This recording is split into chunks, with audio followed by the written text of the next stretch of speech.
Hello, Garland Nixon here, and I'm going to talk about the conflict in Ukraine from a different perspective, the importance of understanding it, the importance of being on the right side. Let's talk.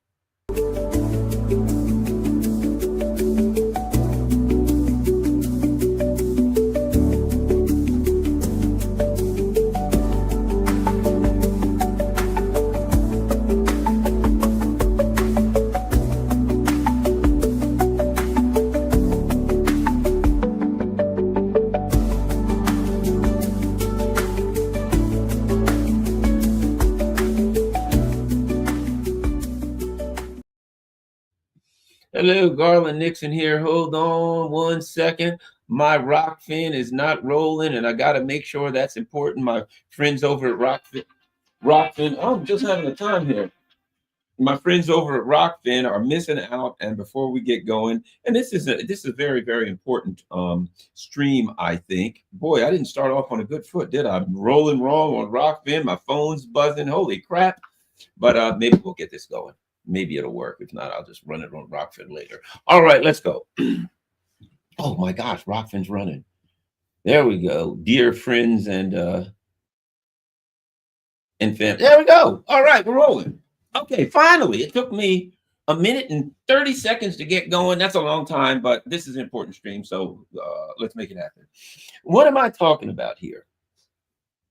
So I'm saying it is important, the importance of opposing the neocon attack on Russia and its allies. Here's what I'm saying. In a way, I'm not really saying that, okay? Here's what I'm saying. It is important to understand U.S. foreign policy. You know, years ago in my law enforcement days, I had all kinds of different training. And one of the things that I had in training about was called asset forfeiture and seizure, right? And what is that? Oh, in a nutshell, a lot of people don't know this.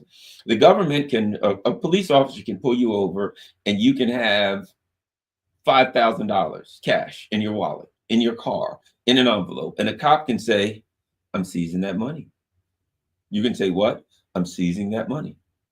They can seize the money, and then you have to prove that you got it legally. I've seen that it take up to a year. I know of an instance where a young kid, he was a waiter in Howard County, Maryland, and he kept his money in an envelope over the course of a week. He made $1,200. The cops pulled him over. Can we search your car? I said, I'm sure, whatever. They found an envelope with $1,200 in his trunk, and they took it. And he says, well, that's my money. He still had on his waiter's uniform for where he was working. They took his money. It took a while for him to get it back. Another instance where a guy was in his car and he had gotten his check. And this is going to make sense here. He had gotten his check from the government for his taxes, and he was going to use that to pay for his community college because he wanted to go to community college. And he had a car, and he had his child in the car in the back seat, and he had the kid. So the cops pulled him over. It was $4,500, and they said, "Oh, you got $4,500 cash?" He said, "Yeah, I just cashed my check. This is my check. This is the check stub from the federal government, from the taxes, the Department of the Treasury, whatever." They took his money. They took his car. Took him a year to get it back. I've known of instances where they've taken money from people, and there was some dairy farmers up in Western Maryland, and they had like $20,000 cash. Man and wife, dairy farmers. They sold all this milk and dairy products, and they would get cash, and then they'd go put it in the bank. Cops took their money. When they said, "Hey, we want our money back," the government said, "Okay, we will negotiate. Well, we'll give you 60% of it back." And they're like, "What the hell are you talking about?" And here's the bottom line. That's asset forfeiture and seizure. The government can just take your stuff and then tell you, "Hey, you gotta prove why you got it." Why do I say that? Because here's what I say about that. And later on, I ended up working, believe it or not, with what was his name? The member of Congress. When I used to work for the American Civil Liberties Union back when the ACLU was a real organization instead of a neoliberal fraud. But what's his name? You know him. He's a neocon warmongering lunatic, Jamie Raskin, in my opinion. I worked with Jamie Raskin when he was in the Maryland State Legislature on a bill to try to stop Maryland from going along with its asset and forfeiture and seizure. And one of the things that we used to say when we were working on that was, There's only two kinds of people: people that support asset forfeiture and seizure laws, and people that understand them. Because I have yet to meet somebody who understands them, who supports them. Right? If you understand that level of unconstitutionality, there I could go on with other things like that. Some parallel construction, something that Jim Comey came with, another legal issue, where literally, I'll tell you what it is real quick, in case, so you need to know. Parallel construction, what is it? The government makes a case against you, right? And they say Garland Nixon is a fill in the blank, drug runner, I don't care what. And little do you know, the way they got all whatever information on you was from illegal NSA wiretaps. Illegal. So when you go to court, if the government, if the federal, the DEA started doing it, but they expanded it. If the DEA were to say to the judge, Your Honor, the way we got all our evidence on Mr. Nixon was illegal NSA wiretaps and spying, well, by law, that would be, it's called fruits of the poison tree. You know, it was gotten illegally, so all evidence, no evidence is admissible if the evidence was acquired in an unconstitutional manner. Keep in mind something. I'm going somewhere. This has to do with the whole Russia thing. It's going to make sense when I get to it. Okay. Parallel construction, Comey came up with this years ago, means this. The government uses NSA illegal wiretaps, all these illegal unconstitutional things to get evidence on Garland, charge Garland with a crime. But when they go to court, they don't say to the judge or your attorneys or anybody, well, the way we got our evidence was unconstitutional NSA wiretaps. They come up with a parallel construction of how they do it. And they say, well, the way we got it was investigations. And in other words, you lied to the court. The government lies to the court about how they got the information, the evidence on you, so that your case won't be thrown out because the evidence was acquired illegally. That's called parallel construction. Now, these are all things that I've worked on before, right? And again, what have I said? There's only two kinds of people that understand parallel construction outside of Congress, because Congress, Dianne Feinstein was one that she was big in supporting it. But members of Congress support it. Your beloved members of Congress support these unconstitutional acts against people. Here's what's important. I'm going to get back to the same thing that I'm going to say about American foreign policy. There's only two kinds of people outside of congressional, puppets for the ruling elite. People who understand parallel construction and people who support it. Because if you understand that the government can violate the Constitution against you, violate your constitutional Fourth and Fifth Amendment rights, whatever rights you name, they violate them, right? Then they can lie to the judge and hide that they acquired the evidence illegally, right? If you know about that, you ain't going to support it, right? If you understand it, you won't support it. That's my point. With these other things, whether it's asset forfeiture and seizure, whether it's parallel construction, just throwing out a couple of things that you might not know that your government does that you need to know, that if you understand these things, you'll say, I can't support that. One of the things that happened during COVID vax is there were people who said, I'm not opposed to vaccinations, but I don't know if people are informed. One of the important things are informed consent. And there were people who were concerned, was Pfizer or some of these other companies, were they holding information back? Did they tell us everything? Did the government tell us everything they know? Again, what's it get back to? Informed consent. You do not have a democracy if people don't understand the truth. I'd say go this way. If you think, okay, we have a democracy because I'm allowed to vote, but you have so much propaganda that you're voting based on a lie. Why'd you vote for candidate X? Well, because I've been turned on TV and they told me that candidate Y is a werewolf.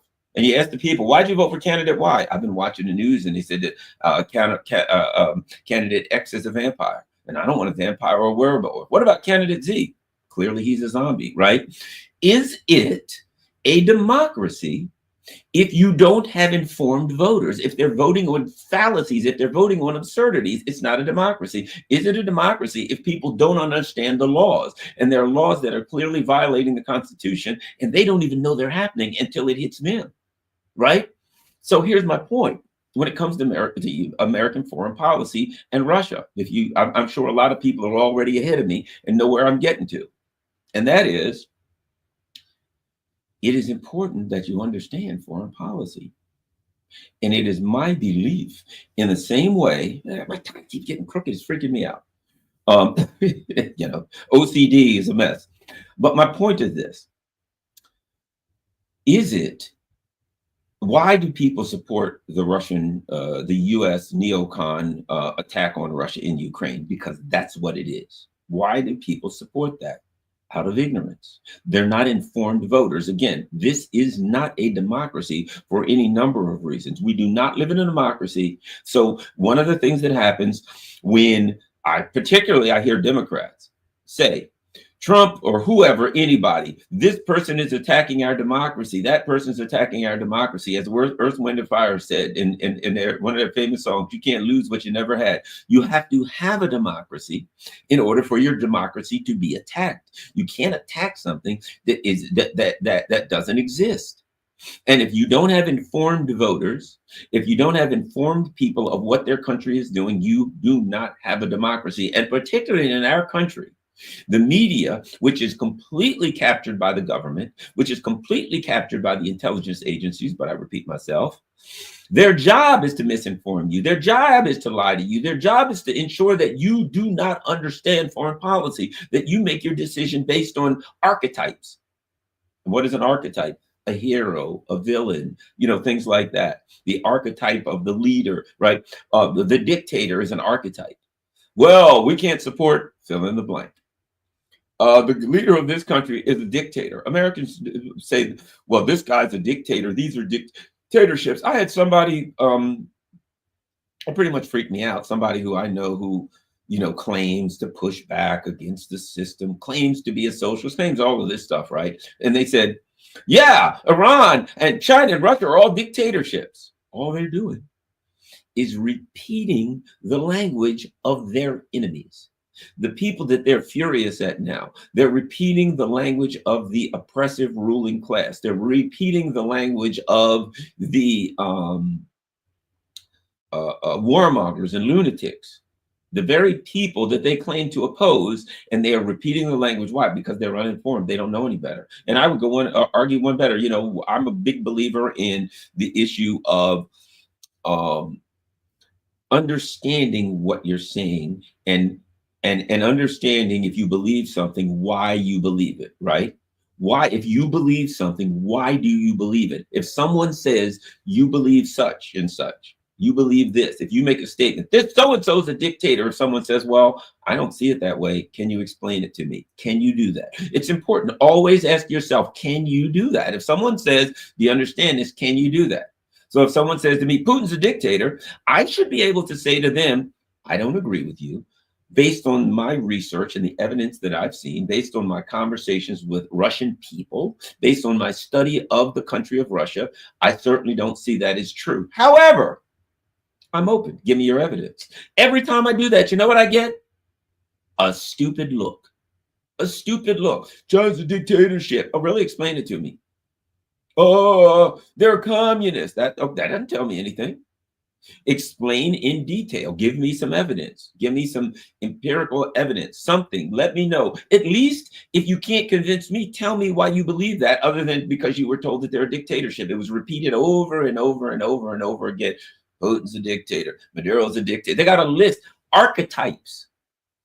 As soon as they give you an archetype, the archetype of a dictator, the archetype of a hero, the archetype of a villain, as soon as they give you dictator equals villain, as soon as they start villainizing someone or lionizing them, hey, that guy's great, he's good, he's wonderful, he's fantastic, we love him, and it swings wildly from one extreme to the next.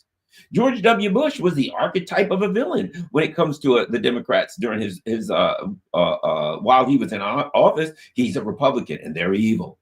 Oh, he's lied us into work. He's evil. He wants to do big tax cuts for the rich. Oh, he's evil. So he was the archetype of a villain. Then now what do we get? Obama and his wife and Clinton, they're all hugged up with George W. Bush. Oh, yes, he understands the truth. He hates Trump too. He's a good guy. Dick Cheney, John Bolton, the archetype of villains, which I think is about as accurate as you can get, but that ain't important now. What's important now is not whether these archetypes are even accurate. It's whether you recognize that as soon as the archetype of the hero or the villain or anything like that arises, that you're being lied to and that you have a responsibility to figure things out. That's why I say that understanding the neocon attack on Russia and its allies, and that's exactly what it is, understanding that and taking the correct position on it, well, okay, I say it's the correct position, taking the moral position on that is critical. So let's talk about that. What is the position? What is the attack on Russia and its allies? What is the, quote, the Ukraine project? Well, this is very, very simple. This is very, very simple, and that is 2014. Well, we could go further back, but I'll say this. I could keep going back to the 1940s and 50s when the United States and MI6, the British had operatives in Ukraine in the 1940s and 50s, building opposition, trying to destabilize the Soviet Union. That's right. They were trying to destabilize the Soviet Union in the 1940s and 50s, even earlier, but we'll start with the 40s and 50s. So if the US is just standing up for Ukrainian rights and some independent sovereign nation, why is it that the US and MI6, the Brits, were in Russia, in Ukraine in the 50s? So let's just go start with the 50s, working to empower neo-Nazi, Nazi collaborators such as Stepan Bandera, empower them, to inculcate them into the Ukrainian culture, taking people who were Nazi collaborators in Ukraine, bringing them back to the United States, bringing them back to Canada, strengthening and empowering them, helping to build organizations in the United States and in Canada to ally with neo-Nazis in Ukraine. That's what was going on. Like it or not, that's what was going on.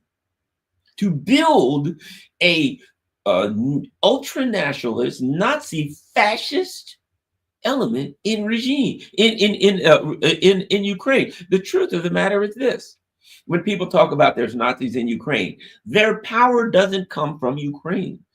The Nazis, the fascists, the neo-Nazis in Ukraine, their power actually comes from the United States and from Canada, in the same way that their weapons come from the United States and Canada. Their power, their political power, comes from the United States and Canada. So if in fact the Ukrainian war started because the Russians just decided back in 2022, or rather not the Russians, the archetype, the dictator, the villain, right? The villain that was built for you carefully by the US media of Vladimir Putin just decided in 2022 to invade it. To invade Ukraine, how do we go back to the 1950s? And why is it ignored? And why is it not part of the news? And why is it not part of American history? That the United States and MI6 were working to destabilize the Soviet Union using Ukraine in the 50s and 60s and 70s and on and on. That there were various color revolutions in the early 2000s for the United States to take control of the Ukrainian government. Why did they leave out that in 2008, Vladimir Putin gave a speech and said, look, if you come into Ukraine, that means war. Well, wait a minute. I thought 2022, there was just an independent sovereign nation of Ukraine that the United States just said, oh my God, the Russians, the evil archetype of a villain of Vladimir Putin, decided to attack it. Well, that leaves out a historical context. You know what that's like doing? That's like saying we're going to start history from October 7th and ignore what happened on October 6th and backwards. That's like saying the infamous, the book, if you've ever heard of a book called The Fires of Jubilee, that I got around here somewhere. The Fires of Jubilee was about Nat Turner, who was a slave. It was about a slave rebellion, right? And throughout history, there's been slave rebellions. And you say a group of slaves attacked their masters and killed a bunch of, slave owners and their families, right? Horrible, just horrible, hack people to death with axes and all kinds of things, right? Now, you could look at that and say, oh my gosh, a bunch of slaves came together and hacked a bunch of slave owners and their families to death with axes. What a terrible thing. Yeah, of course, it's violence and it's, over the top extreme violence, right? But you can't have a discussion about the slave rebellion without having a discussion about the history of the institution of slavery and what created that, right? You can't have a discussion about October 7th without talking about October 6th and the history and the Nakba and what created this dynamic. right? You can't start history on a given day. If you talk about the beginning of America or 1776 or whatever, you can't talk about that without talking about what happened in 1775, can you? But for some reason, in America, the only way to talk about the Ukraine conflict is to start in February, that Thursday of 2022. Why? Because they don't want you to be an informed public. And if you are informed, the moral position becomes obvious, right? In April, I believe, Budapest 2008, when President Putin gave a speech and said, look, come on, guys. When the Nazis attacked us, the Napoleon French attacked us, they always come through Ukraine. Ukraine is right on our border. It's a big border. It's very dangerous for us. We can't allow that. There'll be war. When our former CIA chief under Joe Biden was the ambassador to Russia, and he once sent a cable called "Niet means Yet." And what did that cable say? For those who don't know, he sent it back to the U.S. I think it was 2011 or 12, maybe. But whatever the case was, even if I got the year wrong, the cable basically said, the communication basically said, look, everybody I talked to in Russia says Ukraine's a red line. They've been attacked too many times through Ukraine. It is existential to them. If we screw around in Ukraine, that means war. So wait a minute, 2008, all of NATO was said, if you come into Ukraine, that means war. The ambassador to Russia sent a cable back to his people here and said, hey man, if we go and screw around in Ukraine, this means war. Barack Obama said, yeah, we better not arm Ukraine. He said, because I'm not sending arms to Ukraine. Why did Obama say that? He said, because it's existential to Russia and it's not existential to us. And he also said, and the Russians will always have military dominance, escalatory dominance. No matter how much we escalate, they can escalate more because it's a superpower and it's on their border. We ain't doing it. Obama, for all of his weaknesses in foreign policy, had enough sense to say, no, hell no, I'm not doing that. No, you got to be out of your freaking mind. Not going to do it. Escalatory dominance. What did Obama say? We screw around in Ukraine. That's a war we can't win. It ain't no use trying. Tony Blinken once said the same thing before he was in Biden's administration. So we know that we have a history of our government and our leaders recognizing, hey man, if we go into Ukraine and start building in there, it's going to be a war with Russia. And our president saying the Russians have escalatory dominance. It's a superpower on their border. If we go in there and start swinging fists, we can't win. Right? So now we're starting to put together a historical context by which to understand that the Russians, might I add, Donald Trump recently said, look, this is existential to Russia. I'm paraphrasing. Look, we've moved into their neighborhood. I understand. If they did it to us, I'd be uncomfortable. I understand why they're uncomfortable. We have a history. We can go to John Mearsheimer, who once said, hey, they're leading Ukraine down to the garden path and Ukraine's going to get smashed. In other words, hey, look, man, if you're setting Ukraine up to fight Russia, that ain't good for Ukraine. They're going to lose. A lot of people knew this. This was said over and over and over again. This is not new. This is not Putin suddenly decided to attack Ukraine in 2022. The United States, and here's what you got to understand about this. It's not that they didn't know these things. That's the problem. It's not that the neocon leaders, the warmongering lunatics that run this country didn't know this stuff. Here's the bad and evil part. They just didn't want you to know. They knew. They knew. The truth is this. Their intents were malicious. Their intentions were malicious. The government of our country, the United States, had malicious intentions. There's only two kinds of people that understand they were malicious intentions and people that don't. And the ones that don't are going to support them. But now there are those who would say, I don't care if they're malicious intentions, but that's a small percentage. Overwhelmingly, if the Americans knew the truth about their government's intentions, as I always say, Americans think they're on a luxury liner and they're on a pirate ship. So what was going on here with the Ukraine project? To understand it is even much larger. Why? Why was the United States trying their best to get Ukraine and to arm Ukraine. Why? It was to destabilize Russia. They even told you. They said, yes, we're going to go after, now that, when the war started, we're going to go after Russia, destabilize Russia, the people will rise up, and then President Putin will fall and we'll get a new president. Why do they hate President Putin? Because he's a nationalist. And why nationalist? I don't mean that in a negative way. I mean, he's a nationalist like the nationalists in South America, the kind of people that say, I love my country's great, and you should love yours too. Not the kind of nationalist that says my country's great and everybody else's should be below mine. He's like just trying to look out for Russia. And he's got a history of being a reliable leader who looks out for the Russian people, and the Russian people love him. In the last election in Russia, the United States polls predicted that President Putin would get 86%. The U.S., our polls predicted that. U.S. polls that were funded by the U.S. predicted that President Putin would get 86% of the vote. He got 87% of the vote. And the U.S. said, oh, there's something wrong with those polls. Those are highly questionable. Well, ours said 86. Are we saying that he was involved in election chicanery to get an extra 1%? Could possibly our polls been off 1%? It's absurd. The truth is this: they knew it was a lie. All you have to do is be around any Russians and talk to Russians and understand the Russian people a little bit, and you'll know why they love Vladimir Putin, and B, why they love Vladimir Putin.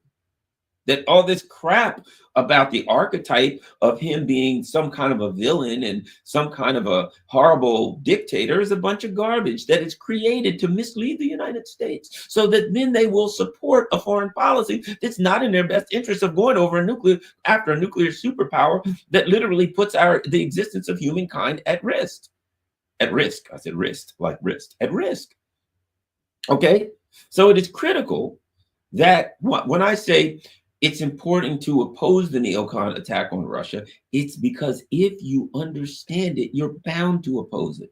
If you understand that your life, your existence, your family, your friends, all our lives are being put at risk for a nuclear confrontation with the only country in the world that has more nuclear weapons than we do, and they have hypersonic nuclear weapons that we have no defense for. So there's no way, if it was a nuclear war, it's not like we're like, hey, nuclear war, perhaps we could save some Americans. No, there will be no survivors.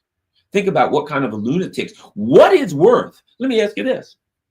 What is it that's worth putting you, your family, your friends, all of humankind on at risk for? What is that? What is so valuable that it's worth that? I can't think of anything. But the ruling elite of our country are putting all that at risk just so hopefully they can maintain dominance of the international economic structure, and they've already lost dominance of it. They're trying to figure out how to keep dominance of something that they don't have. There's nothing worse than the old simulacrum, right?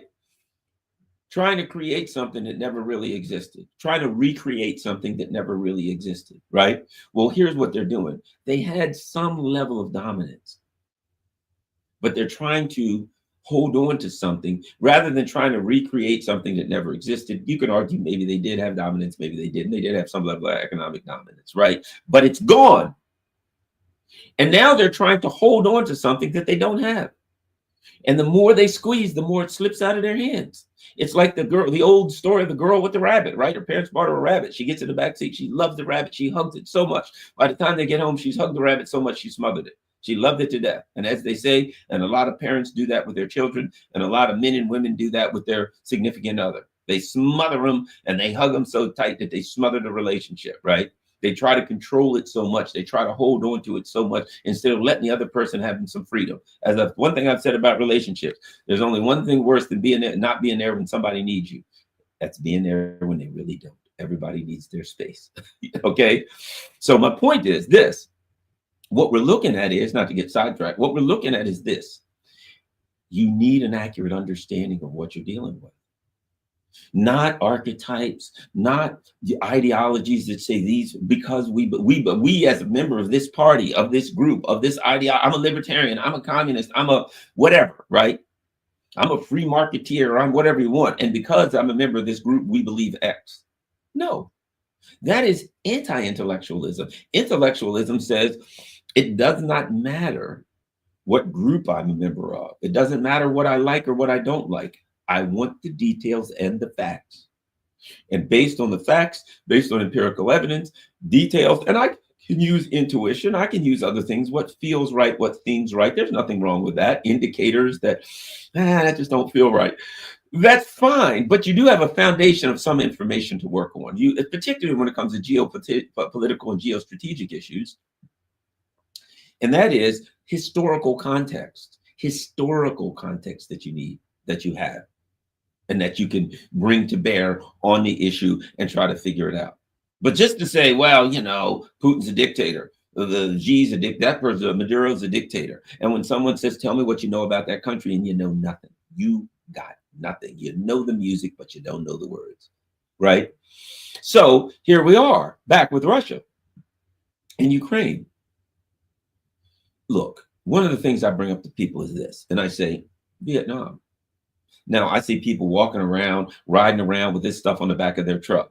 Vietnam, POWs and MIAs, as if, you know, this thing was over in the 70s and they're, whoa, we got to go back to Vietnam. They're still holding on to POWs and MIAs. No, that's just really, to be honest with you, those things like that are pushed by the government to cover up the fact that Ukraine was a wrong-headed imperial war, that basically the Vietnamese fought the French.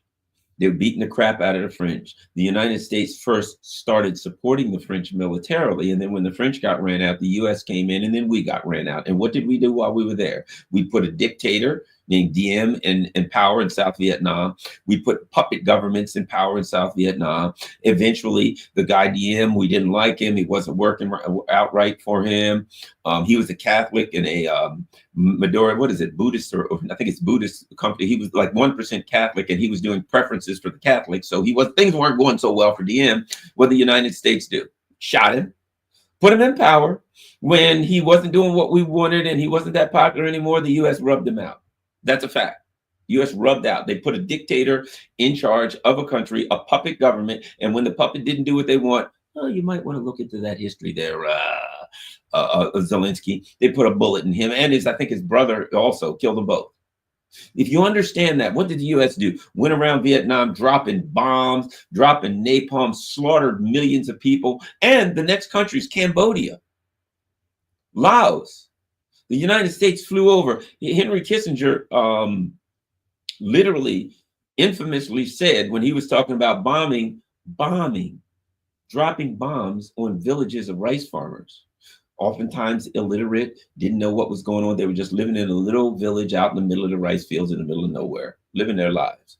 You know what Henry Kissinger said about bombing them? Anything that flies on anything that moves. In other words, let's get all the bombers we can and just bomb everything. To this day, in many of in Laos and Cambodia, they've still got exploding ordinances and bomblets where people are walking around, kids, like 300 people a year in Cambodia, walk over some bomblet walking through the woods and blow their arms and legs off or get killed. Happens all the time. And we did this back in the 70s, the 60s and 70s, when the US dropped more bombs on like Cambodia and Laos than was dropped in World War II altogether. We've done that over and over again. Why? Well, because we thought that maybe there was supply chains coming to the Vietnamese, North Vietnamese military. So they claimed, and just slaughtered people by the hundreds of thousands. It's believed somewhere around 800,000 killed in Cambodia. 800,000. Think about that. If you wonder why the United States could give a crap about the genocide in Gaza, that's a minor genocide for the US. Overthrew the government of Iraq, killed 1 million people. I could go on and on and on. And the question becomes this, and this is the logical question if you follow a logical chain of events into Ukraine. The United States slaughtered 1/3 of the population in Korea during the Korean War, just bombed, slaughtered everybody they could. The United States, we could go on and on, in country after country. Indonesia, probably at least 1 million killed, hundreds of thousands. They took people into a soccer stadium in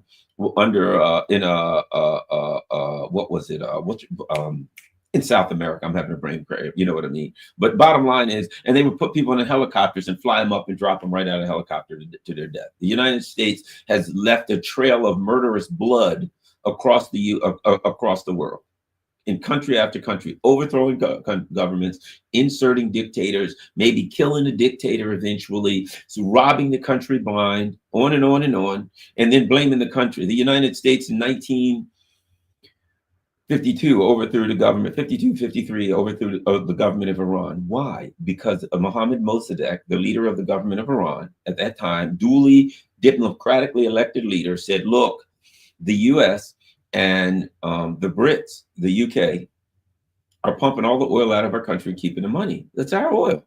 Nah, we're going to keep the money. And the US said, oh, no, you're not. And the US and the UK overthrew him and came in and installed a brutal dictator, the Shah of Iran, and kept him in power till 1979, when thankfully, gloriously, the people of Iran did the right thing. They had a revolution. They overthrew the US puppet. Whether I agree with some of the things of the government is irrelevant. They had a right to overthrow the leader of the puppet leader that the US had put in and throw him out of office. And might I add, the US has then blamed them and been mad at them. We owe Iran reparations. In reality, if you study history, doesn't the country that overthrew the government of Iran and installed a brutal dictator and murdered people, but disappeared people, had a secret police, stole all of their, looted the country's oil.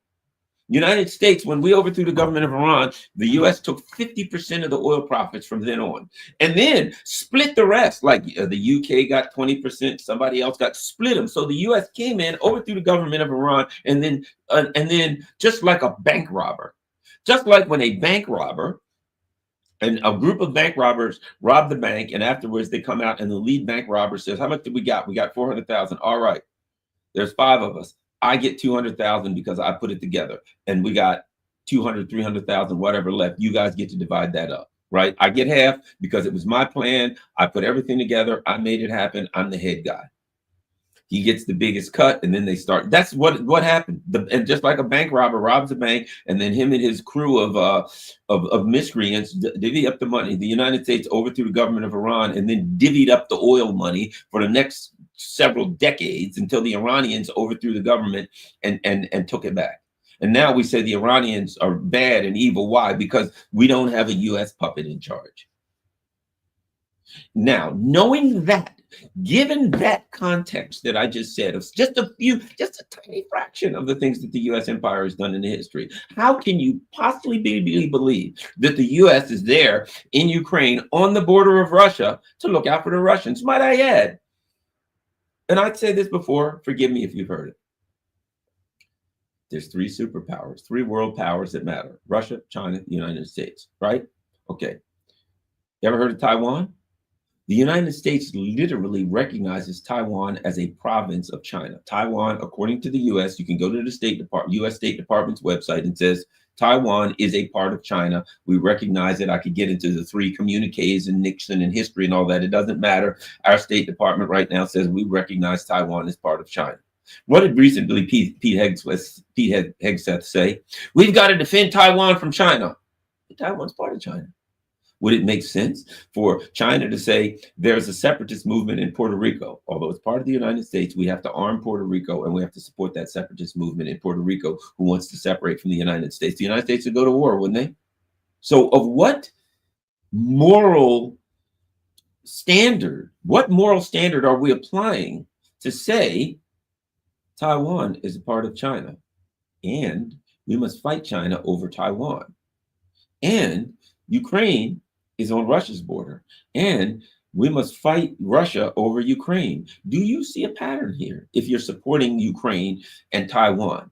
And that is that of the 3 superpowers, one of them is pumping weapons to the border and literally inside of China and Taiwan, pumping weapons to the border of the other 2, saying we must protect independent sovereign nations on the border of Russia and on the border of China from Russia and China. Can Russia and China, do you see them pumping weapons into Mexico? Or more accurately, it would actually, a more accurate depiction of what we're doing would be if they were overthrowing the government of Canada and pumping weapons into Canada. What do you think the US would do?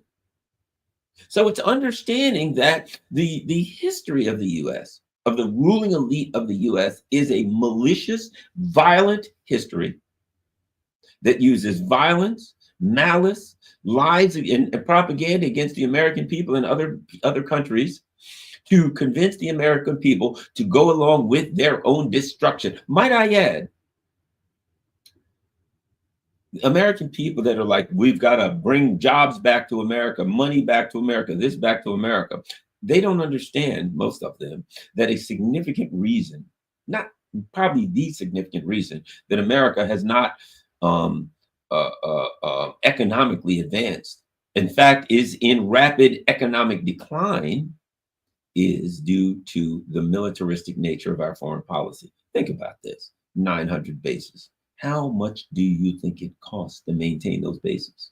How much does it cost to keep building ships and B-1B raiders? Look, the U.S. builds this. They're like, we got to lay off government employees and save money. They build the B-1B raider, a $500 million plane. And what is that plane for?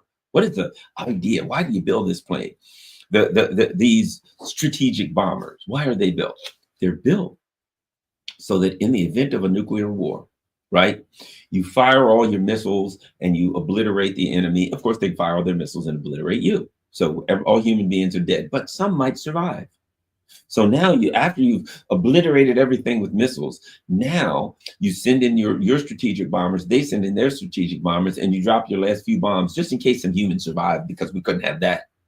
$500 million each to make sure that humanity does not survive in the event of a nuclear conflict. That's what, $500 million per plane for that. If you understand that, it kind of gets hard to support the ruling elite in their malicious actions around the world. Now, what is that in reality? Is it really $500 million to do that? No, it's not. It's $500 million of theft.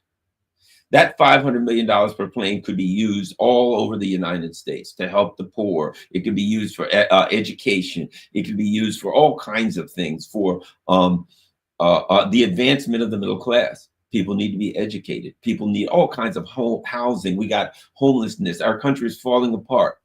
We've got a declining infrastructure, on and on and on. $500 million a plane. Donald Trump recently, guess what he said? Trump recently said, yes, what we're going to do is we're going to save money. We're going to lay people off. We can't afford this and that, right? So what does he do? This budget that just came through, and I said it, increases military spending. Increases. So for all of their bull crap about saving money, and Donald Trump said, yes, I'm gonna, at first he said, we got to decrease the military spending by 40%. Then he said, we'll do 8% a year. And at the time I said, bull crap. I said, however much they save by firing federal employees, they'll spend more than that in Pentagon increases. I don't know I haven't seen the number yet, but I will just about guarantee you the Pentagon will be increased. The money for war will be increased more than the amount of money that they, quote, saved by laying a bunch of people off. That's a whole nother story that we could talk about it, that I'll do something about it another time. So where we're at is here. If you understand that the Ukraine conflict, number one, from the perspective of the U.S., is based on lies, misinformation, and propaganda to get the American people to go along with a conflict that not only is not in their best interest, but actually is in opposition to their interests. It's money laundering. It's dangerous nuclear saber rattling with a nuclear country, and it is a failed project. It is trashing the lives of Ukrainians. I mean, here's what kills me. Can you imagine somebody, Garland, I'm going to help you out. I'm on your side. Okay, what's going to happen? All right, you're going to have to box Mike Tyson. Whoa. Box who? What? Yes, you're going to box Mike Tyson. So I get in the ring and he's beating the crap out of me. And I'm teeth falling out, eyes bloody. I'm getting beat mercilessly. And I'm like, please, somebody give me a white flag. No.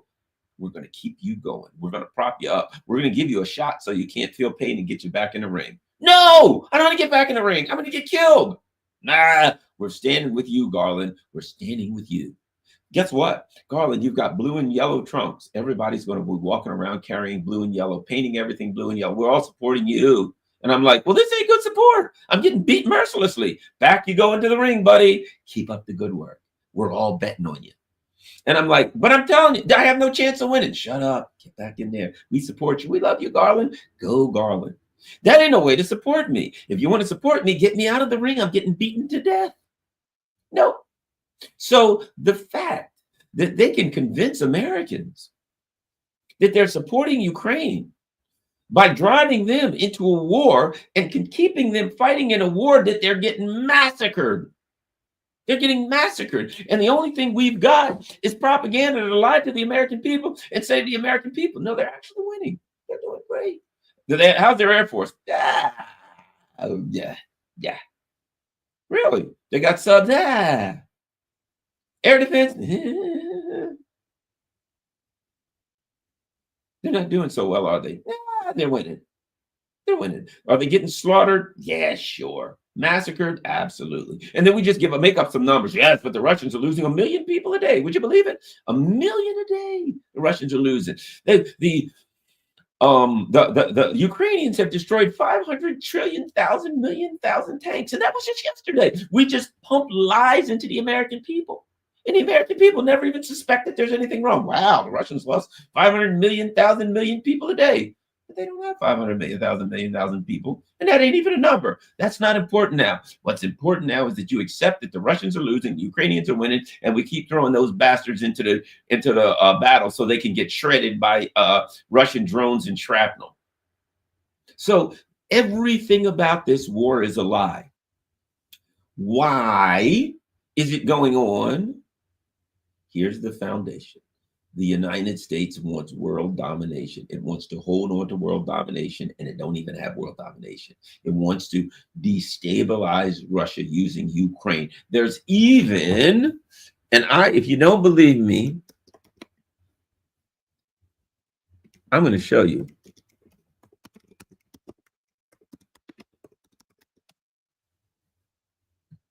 This is from 2019. And what year did the war start again?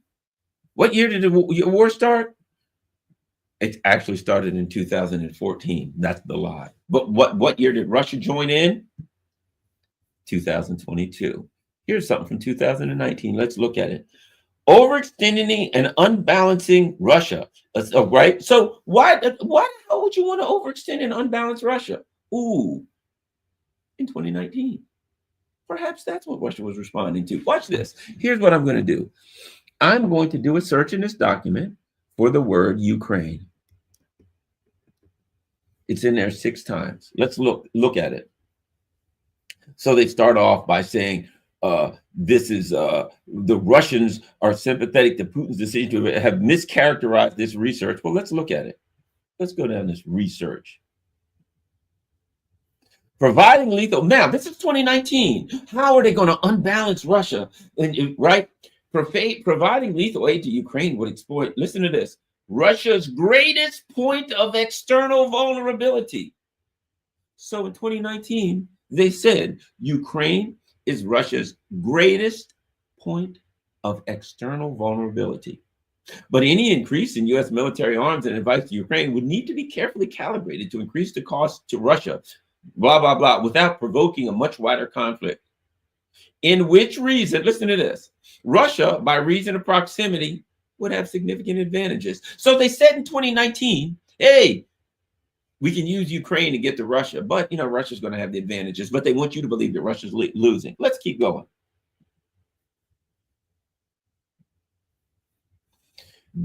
Cost imposing options.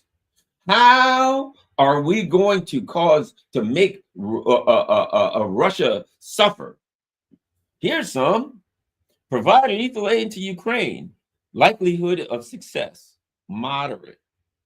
Benefits, high. Cost and risks, high. Yeah, it's a high risk. So this is 2019. This is 3 years before the conflict. They were discussing how they could use Ukraine to go after Russia. Let's keep going. What else do we have here? That's nothing. There we go. Increasing U.S. forces in Europe, increasing European NATO member ground capabilities, and deploying a large number of NATO forces on the Russian border would likely have a limited effects on extending Russia, right? So here they're talking about increasing the size and frequency of NATO exercises in Europe, developing but not deploying an intermediate range missile. So they're going on and on. Cost imposing options, they call about going after Russia, increasing NATO exercises. Look, withdrawing from the INF treaty, which they did, right? Investing in new capabilities to manipulate Russian risk perceptions. How about this? Let's do one left. What else do we have?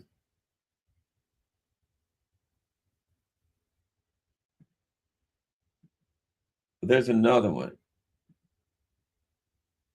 Geopolitical cost imposing measures. And look what they show when they talk about going after Russia. Syrian democratic forces, right? So they talk about how they can go after Russia in Syria. So you look at this document. This is a document of how they can go after Russia. But it was written in 2019. So what my point I'm getting back to is this. You can look at that document anytime you want to. You can go find it yourself and read it. The United States, before before the Ukraine conflict, was talking about how they could use Ukraine to destabilize Russia. Did you see Russia writing documents on how to destabilize the U.S.? So the U.S. is writing documents, has devious and diabolical plans to destabilize Russia. Russia's just trying to survive. They're just trying to eat. And the U.S. is like, all right, we can destabilize Russia. We can tear it apart. We can make it suffer. We can make it struggle. And we can. These are evil plans. Why would you support that? And what was that about? It was ultimately about world domination. First, we destabilize Russia, right? First, we destabilize Russia. We impoverish Russia. Then we put a puppet government in Russia. And what do we have now? We have all the natural resources of Russia, which are unlimited. And then you go after China. Then you go after China. Okay? I'm going to do a search here.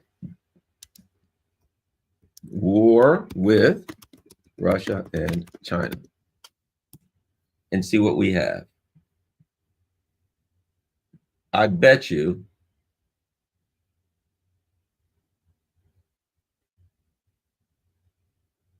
watch this. Here's an article to show you just how these bastards think. Seattle Times, the West is losing the cognitive war with Russia and China. Cognitive war. We're going after Russia and China. We're at war. A cognitive. What does this mean? There's a new global war raging, and the West is losing. It's not the war in Ukraine. It is the fierce but largely global war in the cognitive domain, where our enemies, particularly Russia and China, have gained the upper hand. Right? They're telling you that they see this, that from their perspective, it's World War III. We're at war with Russia and China. But right now, they got to focus on Russia. So we'll take Russia out. That will give us the leverage and the ability to take out China. You don't see China and Russia saying, how do we take out the U.S.? But in order to do that, they got to convince the idiots here to go along with it. So my point is this. If you understand what they're doing, it is imperative that once you get that understanding that you oppose it. Because think about this. Every single war game that the United States has had against China, they've lost. But yet they're saying they want to go to war with China. Every single war game, they lose. Think about it. Do you have any friends or children or relatives in the military? What they're saying is we're going to sacrifice them. We'll throw them over there and the Chinese will slaughter them all. Who cares? As long as we get our war with China. They can't defeat the Houthis, but they want to defeat Russia first and go after China. And now what they're determining is we can't defeat Russia. And you have two factions in Washington. Faction A says, look, we've lost this thing. Let's just drop it. Let's just set this aside. Let's just put it on the back burner and go after China. Meanwhile, they're losing to the Houthis. They are, thank God, this is a sad thing to say, it's unfortunate, but we may be lucky that they are mired in a war in Ukraine and the Middle East. Because if they weren't, they may very well just go after China, nuclear war, and all of us would die. All of us would die.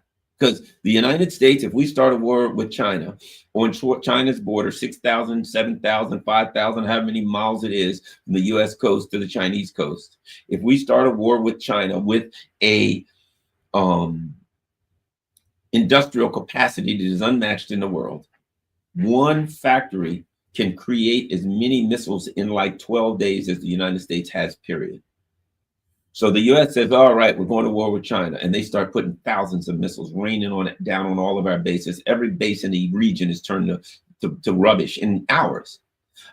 Any ships we have, aircraft carriers, all of it. They just put 1,000. Think about this. We've got aircraft carriers. And the Chinese say, well, we're going to fire a salvo of 100 missiles at every aircraft carrier. That's a lot. What if they say 1,000? They got them. Yeah, we'll put 1,000 missiles on every aircraft carrier. Let's see how that works. 120. We couldn't stop a salvo of probably one. But I'm just saying, look at the Houthis. We're struggling with the Houthis. Do you understand that the Chinese build 200 ships a day? A year, and we build 4. So think, we can't keep up with the missile capacity, nowhere near thinking of keeping up with the missile capacity of Russia, which pales it's not even drop in the bucket of what China can do. China has the largest Navy in the world. So China is going to be loaded with ships, loaded with subs, loaded with missiles, loaded with planes, everything. Might I add, we're on their border 6,000 miles away. So day one, China unleashes hell on the United States military and everything's turned to rubble. What do we do on day 2? Hey, we're at war with China. All right, day 1's over. What happened? Everything we had was destroyed. All right, day 2, what do we do? Do they fire nukes? They fire back, we all die. That's the only option I see. And these lunatics want to do that. And their path was through Ukraine. And now that they're like, oh, crap. So now you got 2 factions. One faction is saying, let's just put Ukraine aside. We'll go fight China straight up, which means we'll lose on day 1. We'll never get back to Russia. But their plan is we'll go fight China. We will defeat and destabilize China. Then we'll get back to Russia later. Oh, what a brilliant plan. Problem is, that's what we said about Russia. We're losing that. Lost, gone, finished. No chance of winning it. The only thing the U.S. has is propaganda to create the poor idiots, to convince the poor idiots in the United States that somehow Russia's losing this war. So we've got one faction that says, let's set it aside. Damn, that didn't work so well. We'll go after China. You got another faction, lunatics, that say, no, we can't. We must continue this one against Russia because they're like, we hate Russia. They're evil. They must be stopped. It's like a person, as has been said about the Chihuahuas, the tiny little countries in Europe that have no military, that think they're tough and they're threatening Russia. And that is, they played a Doberman on TV for so long. They're Chihuahuas that have played a Doberman on TV for so long, they actually think they're a Doberman instead of a Chihuahua. And the United States went after Russia and everybody else. We're losing to the Houthis. And then we still think we're the tough guy. Yes, we're the big, powerful military. Now, don't get me wrong. We can't defeat the Houthis. And God forbid we should touch Iran. We get our asses kicked by missiles on day 1. Russia, no chance of that. We threw everything we had at them and they just mowed it over like a damn D9 Caterpillar bulldozer. But we really got to go after China now. We've got a faction that just says, let's continue focusing on Russia. Even though the war is surely lost, we must ignore the fact that it's lost. We must live in some kind of a deranged, crazy world where we believe the lies that we're telling about Russia losing the war on their border, that they're winning, and we continue forward. Let's continue to fight. Well, we ain't fighting. Ukraine's the ones fighting. Yeah, fair enough. Let's Ukraine continue to fight. Poor bastards, they're all die to the last Ukrainian. That's all it is. They want to fight until there's no Ukrainians left. And then what?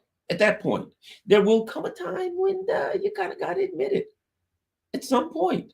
And these people, which sadly, again, in the real world, we may be better off that Ukraine's getting flattened.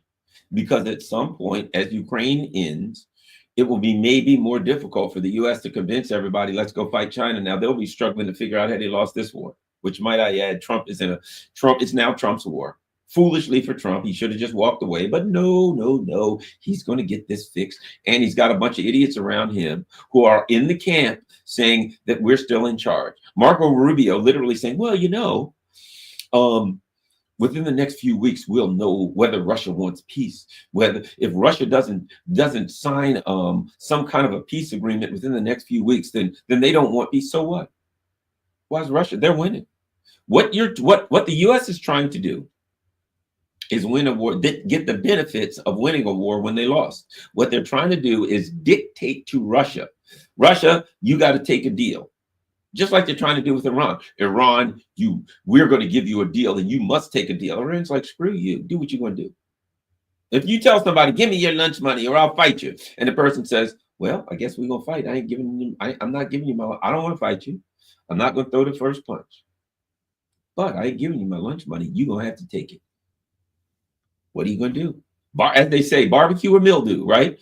I ain't giving you my lunch money. You want my lunch money? My lunch money's here. It's in my pocket. I plan on buying my lunch. If you're bad enough to take it, you got to come take it. I ain't going to punch you first, but we'll see if you can get this lunch money. That's up to you. That's what the Iranians are saying.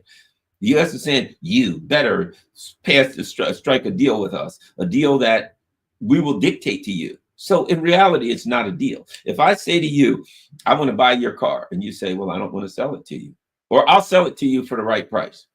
And I say, okay, I'm going to give you a deal, and you better take it or I'll beat you up. Well, that deal could be $1. Sell me your car. You say, but my car's worth $10,000. I'm not buying it. I'm not selling to you for $1. You better take the deal or I'm beating you up. I'm not giving you a deal. I'm not bargaining with you. I am robbing you. I am saying it's a strong arm robbery. Either you give me what I want or I'll use physical violence against you. That's a strong arm robbery. That's what we're saying to Iran.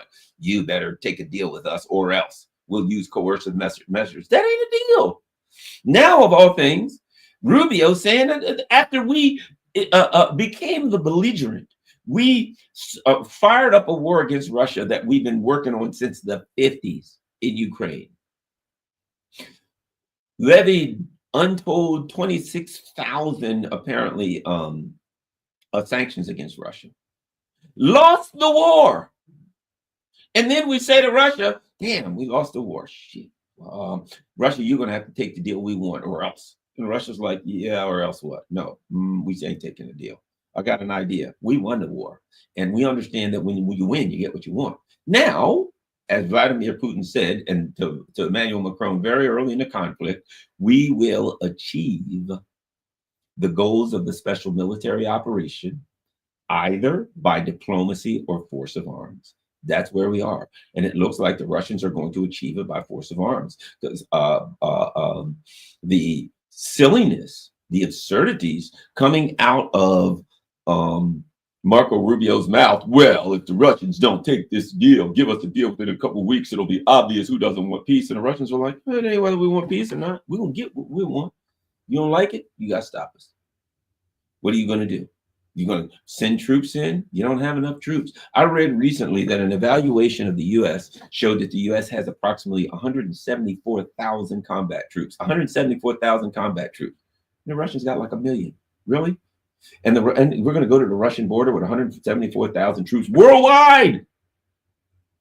That's where we are now. We're going to pull the troops from everywhere and throw them into Ukraine, and they're going to get killed. They got the Russians. We're so far behind technologically.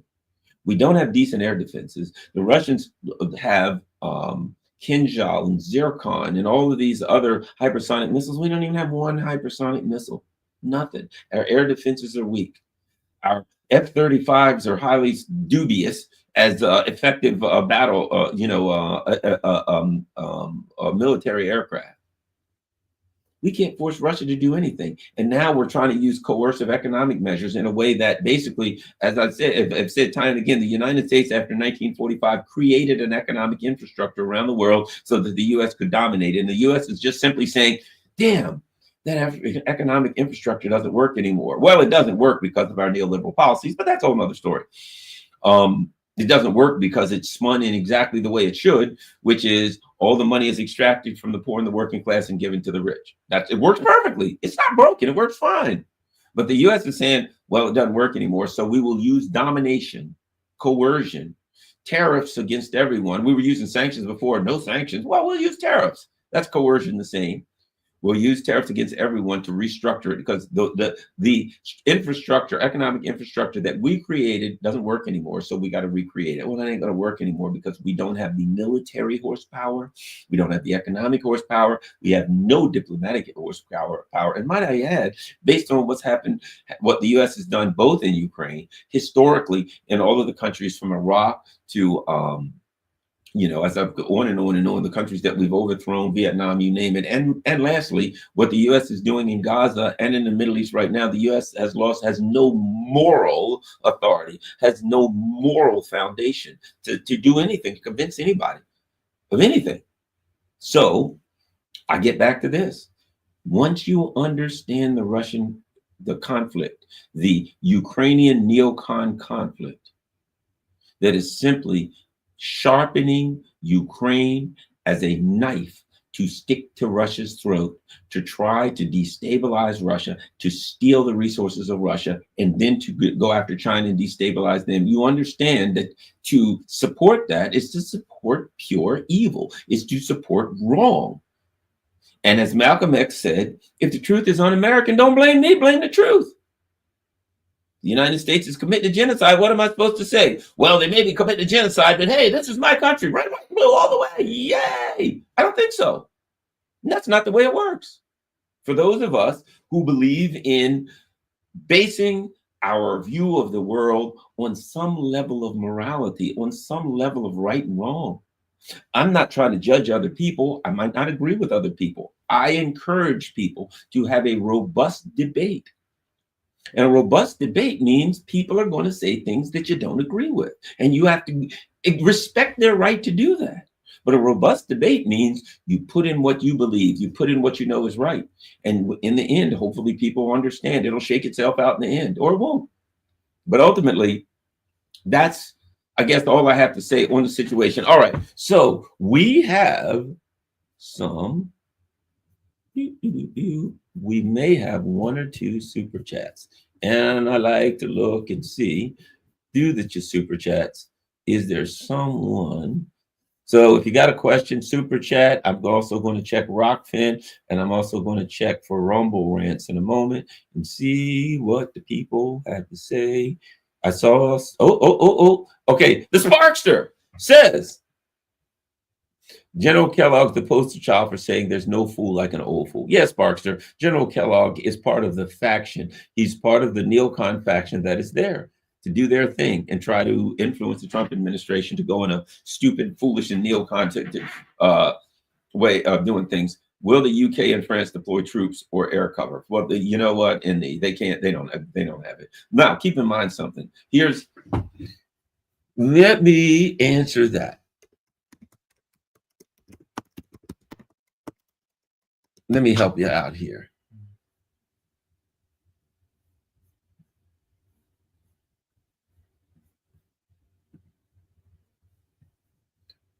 Maybe I'll give you some help. Sky News. Let's look at what Sky News says. If I can get, sooner or later, I'll get this straight. So forgive me. Give me a second. Oh, here we go. Present, share screen.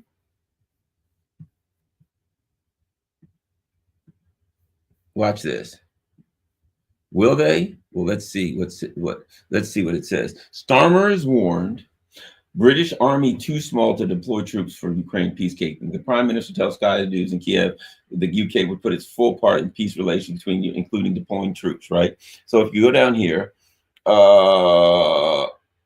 former top military officials warned the UK would struggle to provide the thousands of soldiers necessary. If you look at it, former head of the army said 5,000 to 10,000 soldiers will be needed to safeguard, blah, blah, blah. And you go on.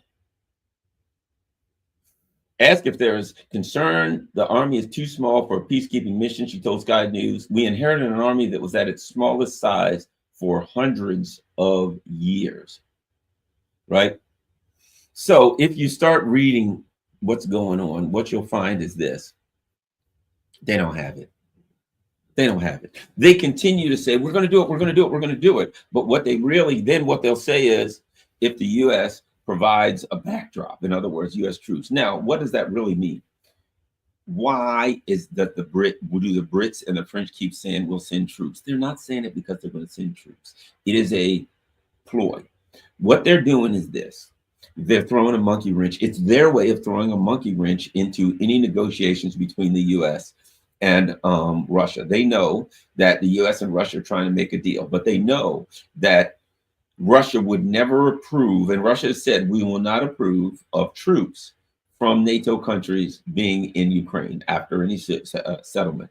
They know that the Russians have said the settlement would have to go through the UN, the United Nations Security Committee. Russia sits on there, and Russia would veto anything that had troops from NATO, right? So what do they say? We're ready to sit now, knowing that the Russians said there is no way that we would send troops, that we would allow NATO troops in. The way for the UK and France to throw a monkey wrench into things is to consistently just keep saying, you'll notice this, they say it over and over, day after day after day after day. Yes, yes, yes, we're ready to send troops. Yes, we're ready to send troops. Ooh, we're going to send troops. Can't wait to send troops. As soon as there's a ceasefire, we're going to send troops. Now, their own military comes up and says, what the hell, we ain't got no troops. France's military, first of all, let me add this. The British people would tear that country down. They wouldn't allow those troops to go there. They'd be massacred immediately, killed immediately. The Russians said we'd blow them to smithereens if you send them some bitches in. They're dead men. France too.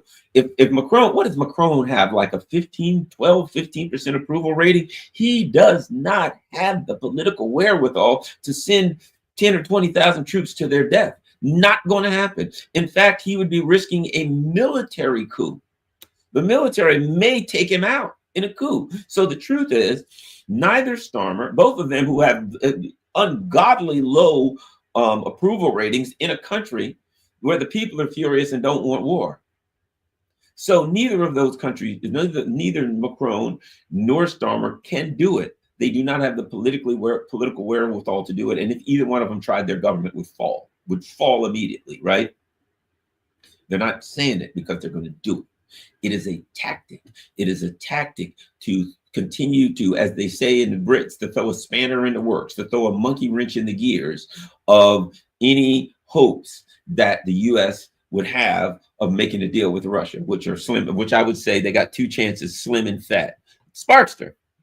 Although Mike Waltz is John Bolt without the brains, he's still dangerous for Trump to have around. He's the enemy from within, who Cicero wrote about. Well, you understand something, that Trump is surrounded. And so now I think that, and don't get me wrong, that Trump is, the second coming of Gandhi by any stretch of the imagination. But here's what I have to say. And that is that Trump, the Trump administration is, in my opinion, clearly divided into two factions now.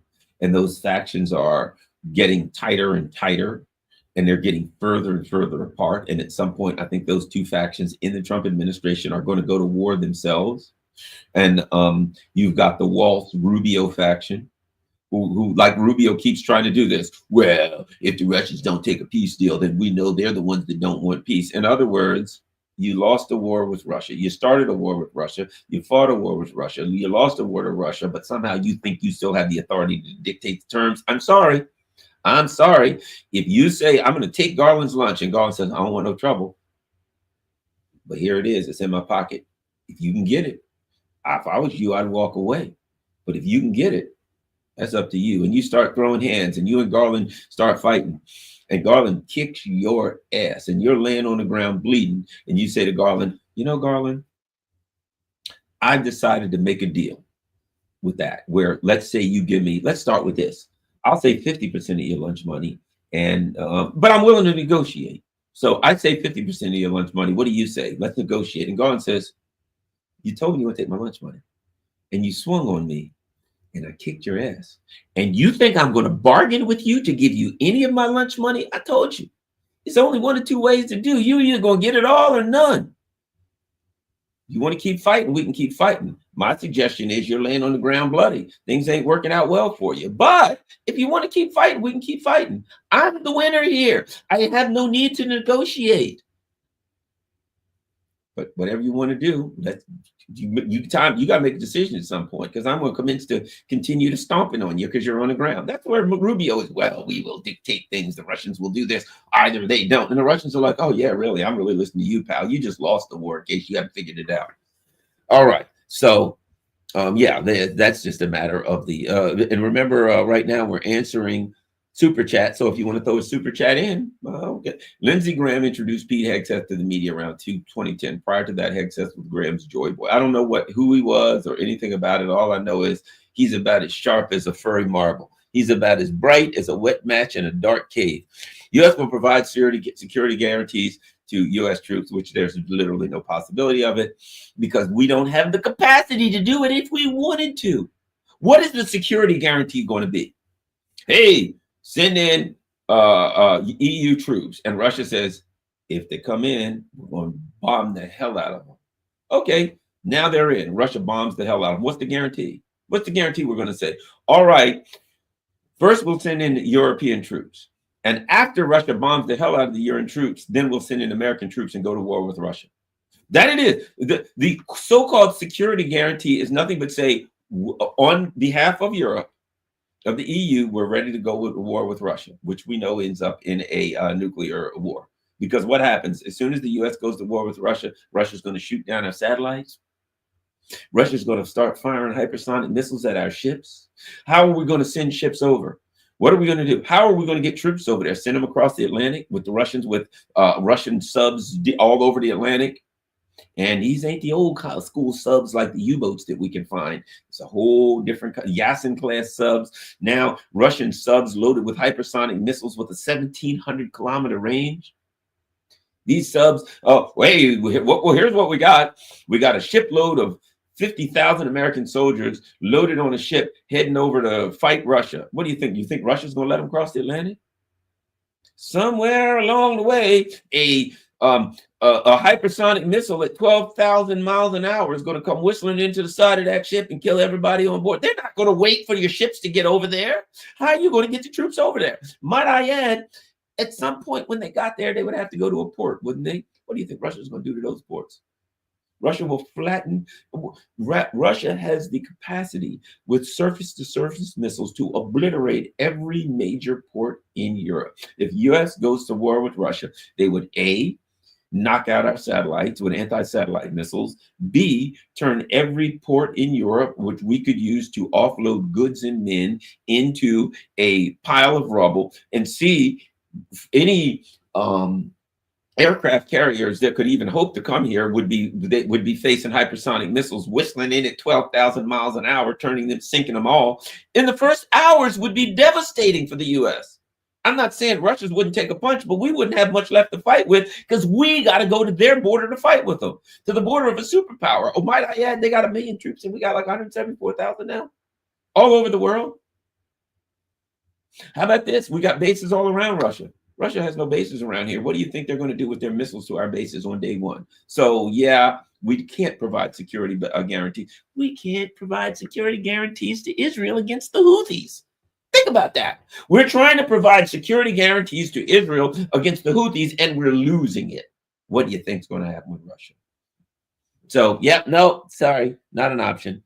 Thank you, though. Great question. All right, let's continue. How about Reginald says, explain why did Trump post the head of Russian intelligence into the Oval Office without notifying the CIA or the FBI if he's not compromised?